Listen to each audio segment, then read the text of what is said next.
హైదరాబాద్ లో ప్రస్తుతం అయితే ఇందిరా పార్క్ దగ్గర అయితే ప్రస్తుతం ఉన్నాము. అయితే ఈ రోజు నంగారా వేరికి సంబంధించిన ఒక భారీ బహిరంగ సభతో ఇక్కడ చేపట్టిన పరిస్థితి అయితే ఉంది. అసలు ముఖ్యంగా ఇక్కడ ధర్నాకు చేపట్టాల్సిన అవసరం ఏముంది? ప్రధానంగా నంగారా వేరి LHPS సంబంధించిన ఆ నాయకులు ఇక్కడ పాల్గొంటున్న పరిస్థితి.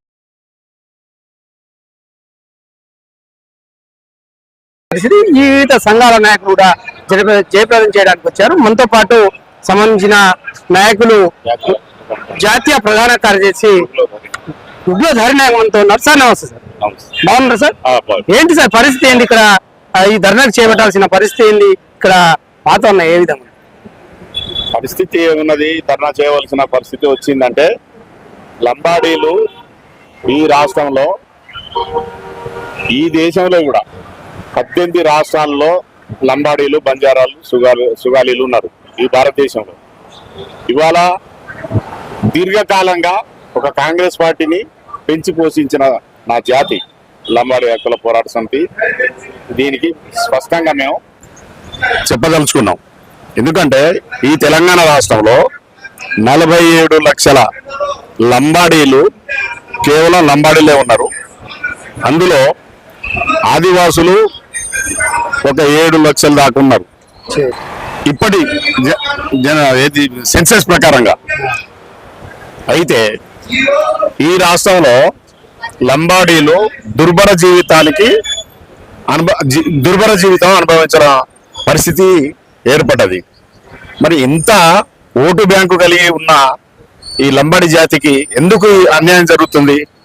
మరి లంబాడి హక్కుల పోరాట సమితి నంగారా బేరి ఎందుకు ఏర్పడ్డది? 1997 జూన్ 1వ తారీఖున లంబాడి హక్కుల పోరాట సమితి, జూలై 1వ తారీఖున లంబాడి హక్కుల పోరాట సమితి 1997లో ఎందుకు ఏర్పడ్డది? ఆ రోజు మా తండాలో మా రాజ్యం, మేమెంతమందివో మాకంత వాటా, స్వయం పాలన కావాలి, ఆదివాసి గూడాల్లో లంబాడి తండాల్లో మాకు స్వయం పాలన కావాలనేది బయటికి రావాల్సిన పరిస్థితి, ఉద్యమం చేయవలసిన పరిస్థితి ఉన్నది. ఎందుకంటే మా రోజు వీరన్న ఆ రోజు దళిత బహుజన రాజ్యాధికారం వచ్చేదాకా ఈ దళిత బహుజనులు, ఈ అనగారిన వాళ్ళు కేవలం ఓటు బ్యాంకుగానే మిగిలిపోతారు తప్ప అభివృద్ధి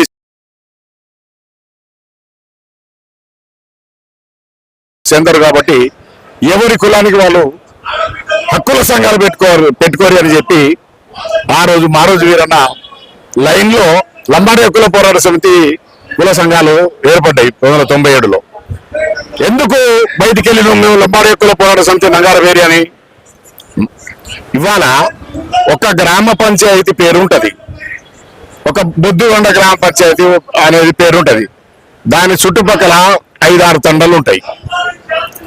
5-6 తండాలలో జనాభా అత్యధికంగా ఉంటారు, కొద్ది మంది మాత్రమే ఇతర కులస్తులు ఉంటారు. కానీ గ్రామ పంచాయతీ ఆ ఊరు పేరు ఉంటది, బుద్ధిగొండ గ్రామ పంచాయతీ, అప్రాస్పల్లి అని చుట్టూ 4-5-6 తండాలు ఉంటాయి. మరి ఓట్లు ఎవరి? లంబడోలే. ఎవరిలో ఒకరిని అక్కడ రాజకీయ పార్టీలు, పెత్తందారులు వాళ్ళ స్వార్థం కోసం ఒక లంబడోల్ని ఉంచుతారు, పెత్తానే వాళ్ళది. కానీ కేంద్రం నుంచి, రాష్ట్రం నుంచి వచ్చే జీపీ గ్రాంట్స్, సంక్షేమ పథకాలు మొత్తం ఆయా రాజకీయ నాయకుల చేతుల్లో కొల్లగొట్టడం జరుగుతుంది. ఆ తండాలకు కనీసం పౌనిక రోడ్డు ఉండదు, కనీసం గుడి, బడి, కనీసం అంగన్వాడీ సెంటర్, విద్యా సౌకర్యం, వైద్య సౌకర్యం లేకుండా డొంకదారులలో జీవనం గడపడం జరుగుతున్నది. ప్రధానంగా విద్యకు సంబంధించింది మాట్లాడదాము. విద్యకు సంబంధించింది పూర్తి స్థాయిలో స్కూళ్ళన్నీ ఆగమై ఉన్నాయి. ఒక డిజైన్ లేదు, ఒక మెయింటెనెన్స్ లేదు, ఏం లేకుండా అన్ని ప్రభుత్వాలు మారుతున్నాయి కానీ విద్యా దశ దిశలు మారట్లేదు. దీన్ని ఎలా చూస్తారు? ఇప్పుడు విద్యా విషయంలో ప్రభుత్వ పాఠశాలల్ని తండాల నుంచి, గూడాల నుంచి ఏ మాత్రం అసౌకర్యం లేకుండా ఈ విద్యా వ్యవస్థను తీసుకొస్తా, అప్పుడే మీ లంబాడి గిరిజనులు, మీ ఆదివాసీ గిరిజనులు అభివృద్ధి చెందుతారనేది ఇలా పాలక ప్రభుత్వం ఆ రోజు చేవెళ్ళ డిక్లరేషన్ లో కూడా చెప్పడం జరిగింది. అందుకే ఆ ఉద్దేశంతోనే ఇవాళ అన్ని ప్రజా సంఘాలు, అన్ని కుల సంఘాలు వివిధ ఒక జాతి వర్గంగా ఏర్పడి ఇవాళ ఇక్కడ హైదరాబాద్ లో ఇలా ప్రశ్నించడం జరుగుతున్నది. ఎందుకు ఎన్ని సంవత్సరాలని మేము ఇట్లా పోరాటం చేయవలసిన దుస్థితి మాకు? ఎందుకు మా లంబాడి తండాలలో విద్యని ఎందుకు డెవలప్ చేయడం లేదు? మరి గిరిజన ప్రాంతంలో ఐటీడీఎస్ స్కూల్స్ ఉంటాయి, జిల్లా పరిషత్ స్కూళ్ళు ఉంటాయి, మండల పరిషత్ స్కూల్స్ ఉంటాయి. మరి వాటికిను ఈ ఏజెన్సీ ప్రాంతంలో ఉండబడిన ఐటీడీఎస్ స్కూల్స్ కంప్లీట్ శిథిలావస్థల్లో ఉన్నాయి. అక్కడ పిల్లలు పోవాలంటే ఆ తండాలలో, మారుమూల తండాలలో పిల్లలు పోవాలన్నా కూడా భయపడతారు. పెచ్చులు ఊడి ఇలా సౌకర్యాలు, ఎలాంటి మౌలిక సదుపాయాలు లేకుండా ఇలా పాఠశాలలు ఉన్నాయి తండాలలో, గూడలలో. మరి అటువంటిప్పుడు ప్రత్యేకమైన నిధులు కేంద్రం నుంచి, నిధులు ఐటీడీఎల్ నుంచి ఉన్నాయి. ITDA PO project officer PO పట్టించుకోడు. ఇవాళ పాలక ప్రభుత్వం, విద్యా సంస్థలు, విద్యా కమిషనర్ కూడా, ముఖ్యమంత్రి గారు కూడా దృష్టి కూడా పోవడం జరిగింది. మరి వారు కూడా పట్టించుకోవడం లేదు. మరి విద్య లేనిది నా జాతి ఎట్లా విముక్తి అవుతుంది, ఎట్లా అభివృద్ధి చెందుతుంది? కాబట్టి సత్వరమే ఈ ప్రభుత్వం విద్యను ముందుకు తీసుకురావాలి. ప్రధానంగా సార్ ఇంకోటి ఒక విషయం మేము ముందు తీసుకొచ్చినది అంటే, అంగన్వాడీ సెంటర్లు చాలా దినస్థితిలో ఉన్నాయి. కావాల్సిన బొమ్మలు కావచ్చు, ఆట వస్తువులు కావచ్చు, పిల్లలకు డెకరేషన్ అక్కడ ఏది లేకుండా శిథిలావస్థలో కొన్ని అంగన్వాడీ సెంటర్లు ఉన్నాయి. మరి ప్రధానంగా ముఖ్యమంత్రి రేవంత్ రెడ్డి గారు కూడా విద్యాశాఖను తీసుకున్న పరిస్థితి, దీన్ని ఎలా చూస్తారు మీరు అంటున్నారు అంగన్వాడీ బిల్డింగ్లు శిథిలావస్థల్లో ఉన్నాయి. అది కొన్ని బిల్డింగ్లు మాత్రమే. తండాలలో, గూడాలలో అంగన్వాడీ బిల్డింగ్లు పూర్తి స్థాయిలో ఎక్కడున్నాయి? అంగన్వాడీలు ఆ గూడెలో, ఆ తండలలో, ఆ దడి, ఆ కొట్టాలలో అక్కడక్కడ ఆ పిల్లల్ని కూర్చోబెట్టి అంగన్వాడీలు వచ్చిన కనీసం ఆ అంగన్వాడీకి ఏది రావలసిన అన్ని మెటీరియల్స్, విద్యకు సంబంధించినది ఏది అంగన్వాడీకి అభివృద్ధి కేంద్ర ప్రభుత్వం పంపిస్తున్న ఆ ఫండ్స్ కానీ, ఆ సౌకర్యాలు కానీ, మౌలిక వసతులు కానీ అవి పెట్టుకోవడానికి ఇల్లు లేదు, రూములు లేవు. తండాలలో రూములు, ఇల్లు ఎట్లుంటాయి? ఇటుకల ఇల్లు ఉండవు కదా, దడి ఇల్లు ఉంటాయి, కొట్టాలు ఉంటాయి. కాబట్టి చాలా దీనస్థితులు ఉన్నాయి. కాబట్టి తండాలలో, గూడాలలో అంగన్వాడీ బిల్డింగ్లు, ప్రతి అంగన్వాడీ సెంటర్ కు ఎట్లాంటి ఆలస్యం లేకుండా బిల్డింగ్లు, అంగన్వాడీ బిల్డింగ్లు కట్టాలి.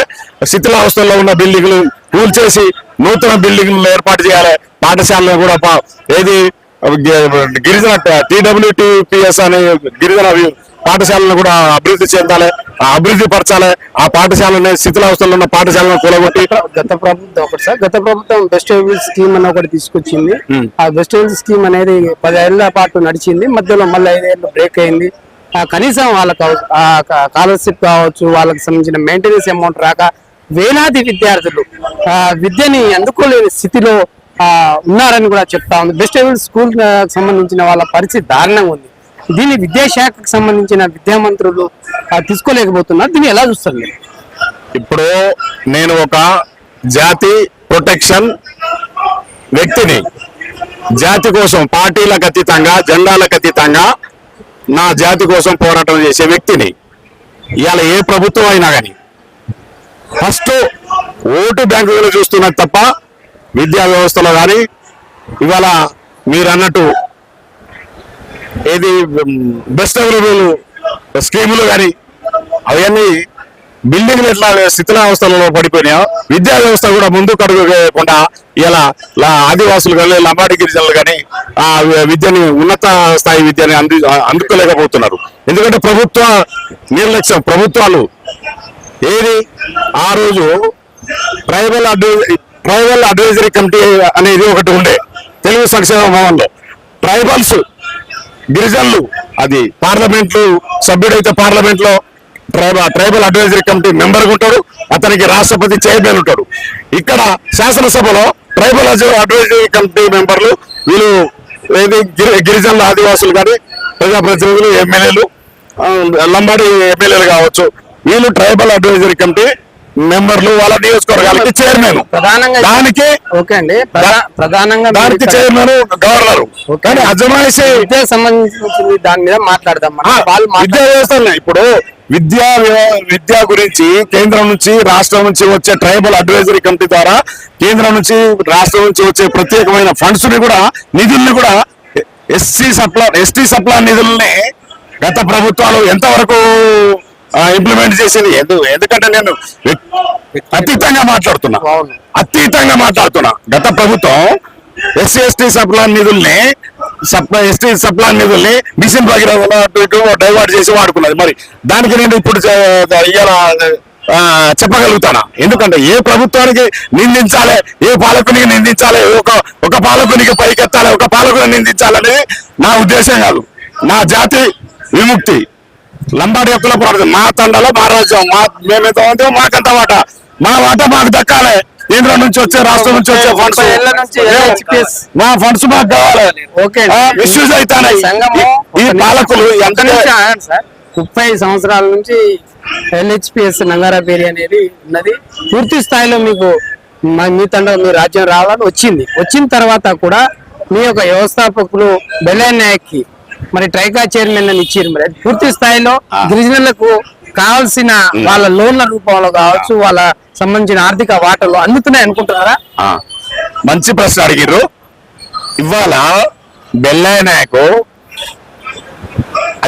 అదే నా బాధ, ఇప్పుడు అదే నా కడుపు బాధ.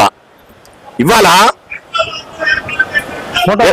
దళిత గిరిజన దండోరా అని పెట్టి, ఇంద్రవెల్లి నుంచి భద్రాచలం వరకు దళిత గిరిజన దండోరా అని పెట్టి, ఒక PCC అధ్యక్షుడిగా పోస్టు కూడా రాకున్నా కూడా మేము లంబాడి నాయకుని అని చెప్పి ఇవాళ బెల్లయ్య నాయకు నడుము కట్టించి ఒక స్క్రిప్ట్ రాసి దళిత గిరిజన దండోరా అని పెట్టి PCC అధ్యక్షుడి నుంచి ఇవాళ CM వరకు కూడా కష్టపడి ఇవాళ లంబడోళ్ళని వన్ సైడ్ గా నడిపించి ఓట్లు వేయించి చేసినాం.